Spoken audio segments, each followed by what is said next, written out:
Hello जय Jagannath to everyone. तो समस्ते जानते सब एग्जाम डेट बाहरी जाइए तो केबे एग्जाम हम तो भावुलु तो एकाचिके समस्त डेट बाहरी गला। तो ये मो बीपी हाई अच्छी कारण मुझे पढ़ाई टाइम पाऊनी। जॉब कर सारापर पुणी से फॉरेस्ट डिपार्टमेंट एबे जो निया सीजन चलती तो पिला माने भी बुलिया भी आसपाल तरफ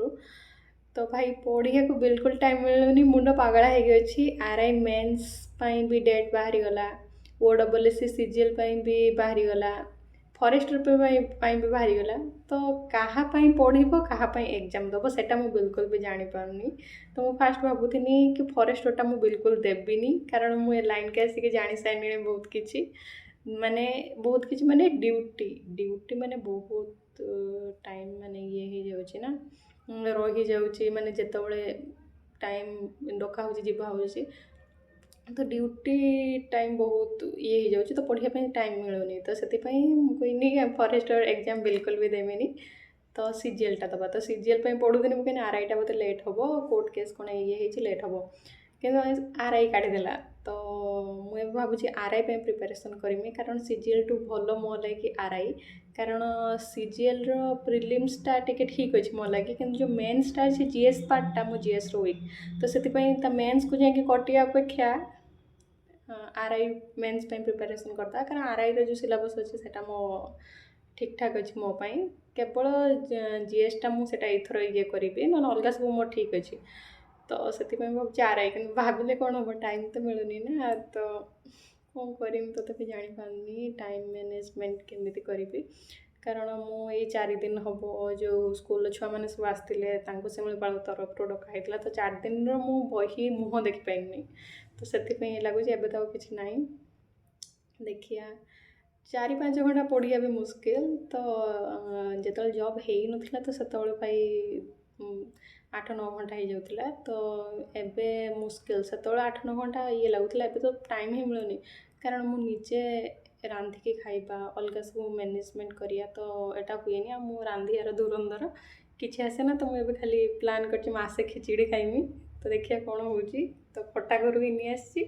मासे खिचड़ी रांधिकी खिया हम एग्जाम कौन हम जना ना कि चाहूँगी मो 100% दिए कारण प्रिलिम्स मुझे मेन्स भी दबाक चाहूँगी कारण मोर भी अलग किसी प्रिपेरेसन करार अच्छे अलग किसी एग्जाम मुझे ओडार गोटे एग्जाम हो जाऊँ पढ़ाई मत टाइम मिल जाऊँ प्रिपेरेसन करें किंतु एठी जॉब करके पढ़ी होनी एग्जाम माने फिक्स टाइम जब थी कि जो भाई अलग जॉब मानकर कि कौटार फिक्स टाइम अच्छी कि एतिकटा टाइम जॉब कर तुम फ्री कि सेमती नुह एठी तुम छुट्टी ना बिल्कुल मोर तो बिल्कुल छुट्टी ना पूरा सप्ताह 7 दिन लेखा ड्यूटी आसा पड़ुची तादेर धर केबे हूँ थर सकाଳେ ड्यूटी थर अच्छी सिफ्ट वाइज अच्छी थर मोर हूँ सकाळ 7टा ରୁ 2ଟା पर्यंत पड़ला तापर जो 2टा ରୁ जो रहिला तापर मु कोठी जाई परिबनी माने एही 20-30 किलोमीटर भितर ही रहिबी तो मु अलगा कोठी जाई परिबनी न कहिकी। तो ये से भाया सिस्टम रोचे कि अलग जॉब मानक तुम भाई छुट्टी है तुम जुआड़े जाओ तापर तुम आस प्रेजेंट रही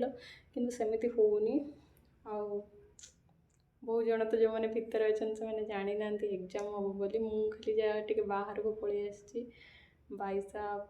जो आम 4 जन आसतु ना आउ 2 जन बहुत भितर जा पड़े मो हालत कौन हम भी से जाना ना पुणी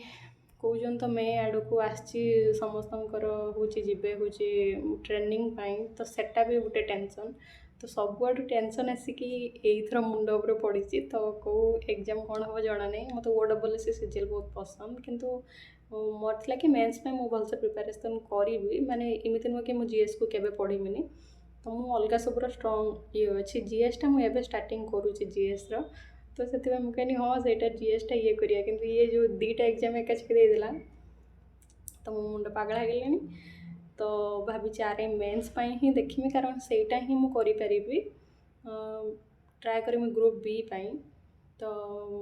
मेन्सटा को ये करी हम कि टाइम दरकार टाइम मिले मैंने सब हो पार तो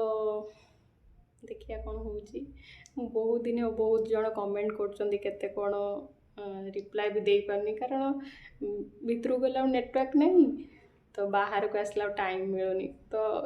कौड़ किसी करी होनी तो से जो मन रिप्लाई दे पारनी सॉरी कारण ମୋତେ ମୁଁ ଏବେ ସେଇଭଳିଆ ସିଚୁଏସନ୍ରେ ଅଛି। ତ ଆଜି ଟ୍ରାଏ କଲି କି ଗୋଟେ ଭିଡ଼ିଓ ବନେଇଦେବା ପାଇଁ। ତ ଆପଣମାନଙ୍କ ସପୋର୍ଟ ପାଇଁ ଥ୍ୟାଙ୍କ ୟୁ ସୋ ମଚ୍।